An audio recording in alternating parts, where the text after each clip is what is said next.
I'm Gold Derby editor Daniel Montgomery here with Ian Berger, producer and segment director for The Daily Show, and director, writer, and producer for Fingering the Globe, Hungary for Democracy.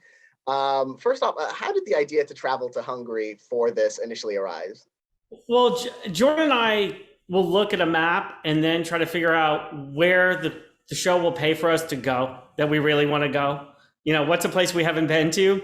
Now, I actually, so Jordan and I have been doing kind of American Trump rallies for a long time, and we wanted to do a special overseas. So we had a couple things in mind. And while we were considering kind of everywhere, I started finding articles about this connection between the American Conservative Party and their interest in Hungary, which first felt like it was nothing. It just felt like it was like academics in America sort of looked to some academics in Hungary and vice versa. And then I found out like this young Republicans group endorsed Viktor Orban, which sounded weird. And then Donald Trump endorsed him for a second time. That was more evidence that there was this odd connection. So Jordan and I started trading emails, and we had a great segment producer who was a researcher here, Abby Aurora, start looking into it and reaching out to some people in Hungary. And we talked to some journalists there, and they were like, the connection's much deeper than you think. Like all of us who follow politics here knows about this connection. So there's definitely a story here.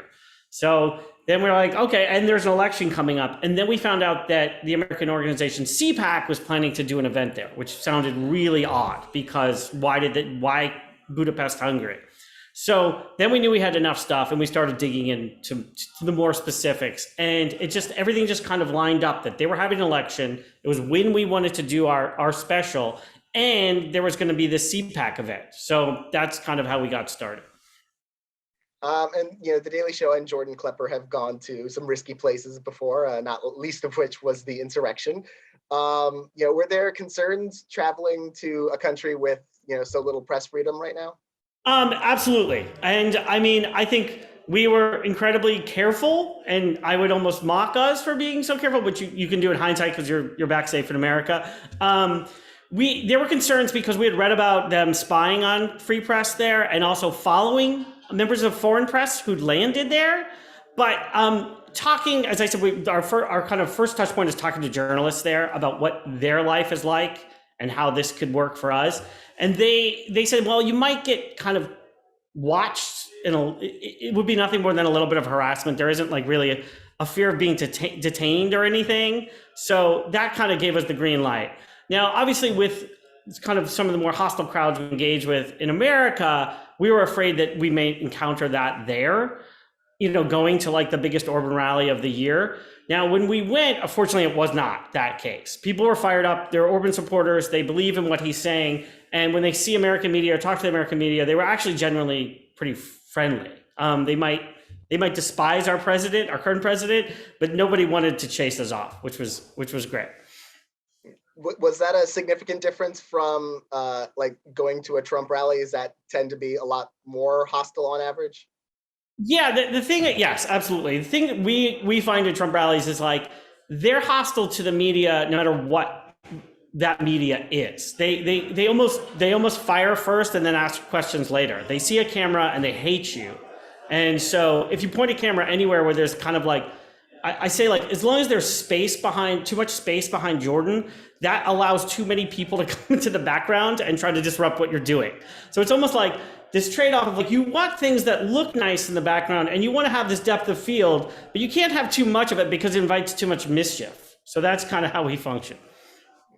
And in this special, you actually did get a lot of really great backgrounds and a lot of great views of Budapest just as a city. Was that a lot, easier? And how did you want to visualize the city in that way? We often shoot in like kind of parking lots, I would say, outside of like Harrisburg, Pennsylvania, or dusty cornfields in Iowa. So I feel like Budapest, Hungary is the exact opposite of that in terms of like how beautiful things are and kind of the history to all these buildings. So obviously we want to capture that.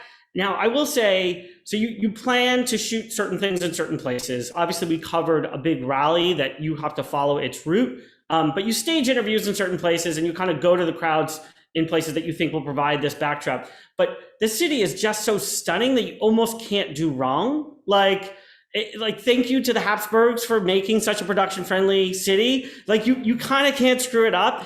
And that's why there's so much production there. Like, everywhere you look, when you're shooting, it's kind of funny. Everywhere you look, there's a movie or TV show being shot somewhere down the street. And a lot of the special, and a lot of the Jordan Klepper specials in general feel very spontaneous as he's doing these, man on the street interviews. How much do you plan the structure of a special like this versus finding kind of the through lines as you go along? Well, I mean, we plan an overall structure to the special that obviously changes. Then we plan kind of an overall structure to each kind of interview game that obviously changes. Fortunately, Jordan is the best and incredible on his feet. So like, we're always in good hands, no matter what people throw at us. I would say for the actual like man on the street segments, we prep for days or weeks and have pages and pages of ideas. And it's up to Jordan to remember and me to sometimes feed him lines, but for him to remember all these ideas and kind of use them in reactions to what people are saying. So he's incredible at that, which is, a joy to work with. As far as the overall structure of the special, we knew we had storylines we wanted to hit, but because you're covering a real place and a real people and a real election, there's obviously unexpected things. Like we actually pitched this special before a war broke out next door.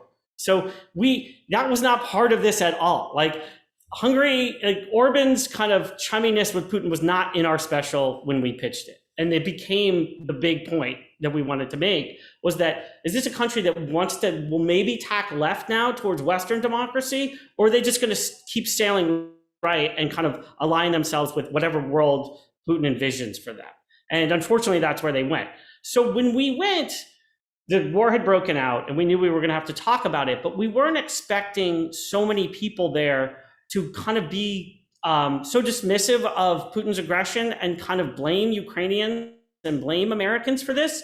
So we learned that in like the first 2 hours of shooting. We're on the street at this Orban rally and we have all these games, and then we think we're going to catch them in one game, and they're like, no, this is the Ukrainians' fault. And you're like, oh, wow, okay, things are different. We have to adjust. And so that adjusted the structure of the special, and then even impacted what we were going to talk to the government official, Zoltan Kovac, at the end of the special about. And were you surprised to get that interview with Kovac? It seemed in the special, it's indicated that you weren't expecting a callback. And that's entirely true. Again, great producers, Abby Aurora, Zach Goldbaum, they were with us on the ground and they've lined so many things up. We had reached out to their office, and even the journalists we had talked to in Hungary beforehand were like, you'll never get it. You can ask, but you'll never get it. So we were probably 4 days into production and they said, yeah, you can come the day after tomorrow. And suddenly we had to shift gears. We even moved another shoot away to make room for it. And it's one of those things, the whole time you're getting ready for it, you're like, they're going to pull the plug last minute. This is just to kind of fake us out. Even when you're going through security in Parliament, you assume you're going to go there and they're going to be like, oh, he canceled at the last minute, because those things happen. And it didn't. They went through with it, and it was a good conversation. And the guy stuck to his guns. Zoltan stuck to his guns. And I think he even enjoyed talking to Jordan, which is an odd thing we always encounter when we think we're getting the best of people. They come out of these interviews often like, well, Jordan's a really pleasant guy, so that helps. They always come out of them like, oh, thanks for talking to me. So that's actually what happened. Do you think it's maybe partly that, Viktor Orban has taken so much control over Hungarian media that media doesn't feel as threatening to them as it does maybe here to, American conservatives? 100%, because who in Hungary would get to see this? Unfortunately, I guess people with YouTube, but not even all of them. Yeah, this confidence comes from controlling the message, and it's abundant there. When we landed in Hungary, we kind of thought, maybe Peter Markizoy and the opposition party, maybe they have a chance, because this is the best they've done polling-wise in a long time. And right away after we landed, just walking through the city and driving down the roads, literally from the airport to downtown Budapest, we all realized, like, just looking at the amount of signs for Orban versus images of the other guy, it was like, this is no contest. It was really sad.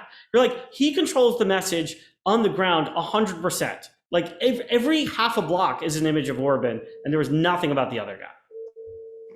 And of course, you mentioned the war in Ukraine that broke out. Between that and COVID, were there a lot of like logistical hurdles in bringing the production to that part of Europe? Yes, absolutely. I think there was, when the war broke out, we were actually on a hiatus here at the Daily Show, and we were still prepping this. And there was talk like, are we going to go? Is it too dark? Is it going to get too serious? And we just kept moving forward, and then realized, we can do this. And it's almost more important to be there, because I feel like this is looking at the state of their democracy, highlighting perhaps the state of our democracy. And it's right next door to like this atrocity that's being committed by like the worst autocrat on the planet right now.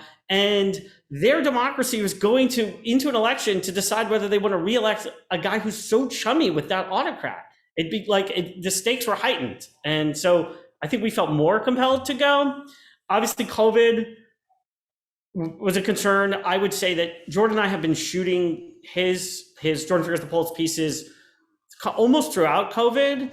And we've managed to stay very safe. We have a great team, great protocols. We're very careful. I mean, my wife was certain I was going to get COVID, in 2020 at these rallies in Pennsylvania, and it never happened. I will say, unfortunately, I got COVID right as we wrapped in Hungary, and I got stuck in Hungary for another 8 days to be careful. So I had to lock down in a hotel room. I was totally asymptomatic. So my 7-day production became like a 16-day production, and I stayed in a hotel room, and everyone flew back to America. Nobody else caught it. And I would say weirdly, I don't think the show likes the idea of paying for me to stay in another hotel room and do nothing, but I was able to start the edit process from there. And I will say, if you're stuck in a hotel room all day, like, thank God you have work, because otherwise you would go a little crazy, and it just makes you more productive, truly. So I feel like we got to jump on the edit, thanks to COVID, is a bad, weird, dark way of looking at it. And you shot during Revolution Day, that huge Orban rally. With an event like that, is what's the approach to shooting it? Is it a very lean crew? Is it more crew? You're right. It's tricky. So at the American MAGA rallies, we try to have the leanest crew possible, because, like, as I said, you don't want people to see a camera and then say, "There's the enemy, let's go harass them." So we just try to be almost hidden in the crowd. We knew it wasn't going to be that way in Hungary, so our crew was a little bigger. We also had a production company, a Hungarian production company, Film Reactor, working for us, who kind of knew the lay of the land, produces all over Budapest all the time. So they helped us maneuver around, because to cover that, you have to shoot in like 5 or 6 different places in like 5 hours and move the whole crew. So like 3 vans kind of getting through the city, and lots of streets are blocked off. Like, could not have done it without local crew. Thanks to Film Reactor. I feel like the cameras weren't as immediately as kind of a trigger. So that's great. But with an event like that, as a director, you're dealing with, you want to get the content, you want to get the story points you want, or you want to react to the story points that are brought up. And you're also dealing with a loud crowd. So you have to make sure you're shooting in places where you're getting the energy of this event and this party, and having a real conversation. And then obviously you're trying to talk to people either through a translator or finding people who speak English. Unfortunately, it worked out very, very well. I think it was literally our first day of production, and that to me was the biggest hurdle, and for Jordan as well. And once we kind of were able to execute that and found good people to talk to, and good story and good conversations, we were like, okay, this is solidified, this is justification for coming here, and truly after one day. And maybe this is too big a question, but I'm wondering if you came away from Hungary with more hope or more pessimism regarding the future of democracy in the world. That's a good question. I feel like while it's disappointing how the election in Hungary turned out and kind of what we're witnessing, I do think my reaction, because you're in Eastern Europe, but you're still much closer to what's happening, obviously, with the war and the rest of Europe. And it made me like the world's reaction to what Vladimir Putin is doing and what he stands for, I feel like is so strong and obvious that gives me some hope. As far as what's happening in America, I would say it gives me motivation. That's That's our takeaway. I think it hopefully gives the audience motivation to kind of say like, it could happen and it is happening. So, but it doesn't have to happen. Someone we spoke to in Hungary gave us this analogy, and they said, you don't wake up one morning and you're like, oh, wow, you don't see the autocracy coming. It's like the frog in boiling water. Every day is a little different. And then suddenly you're like, oh, it's much worse than I remember 2 years ago. So knowing that, I would say gave us motivation, hopefully allows us to put things out that gives people motivation. Well, I want to congratulate you on Fingers the Globe on Hungry for Democracy, and all your work on The Daily Show, all together. It's been a pleasure talking with you. Daniel, thank you so much. Thanks a lot.